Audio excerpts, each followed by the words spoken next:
450 कोटी स्काम रे फसिले क्रिकेटर शुभमन गिल। भारतीय खेलाड़ी तथा शुभमन गिल एबे दुर्नीति मामला रे फसिछंती।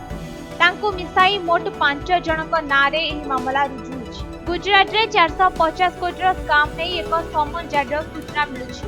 भारतीय खेलाड़ी शुभमन गिल को नाम रे एने समन जारी होछि। क्रिकेटर को विरोध रे सांघातिक अभियोग होछि। किछि व्यवसायी को गिरफ्त करी पचरा उचरा करबा परे धरा पड़छि सबु सत।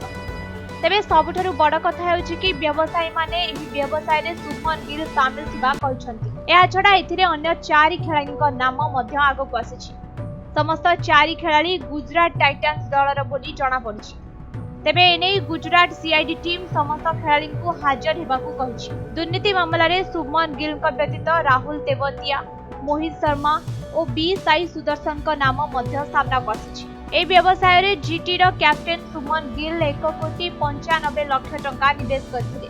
या छडा अन्य खेलाड़ी मध्य किछि परिमाणर अर्थ एथिरे जमा करथिबा खबर जणा पड़छि।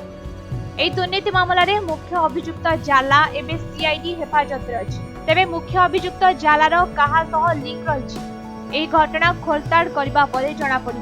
या छडा मुख्य अभियुक्त जालार बैंक अकाउंट नियंत्रण करथिबा कर्मचारी को मध्य समन करा जायछि। या सहाय्य रे किए एथिरे टंका निवेश करछन्ती ओ केते टंका निवेश करछन्ती से सबु घटनार पूरा जांच करछि। मात्र एबे सुधा घटना बाबद रे स्पष्ट रूपे सूचना मिली पारि नाही। सीआईडी संपूर्ण घटना जांच परे एहा बाबद रे सूचना देबो।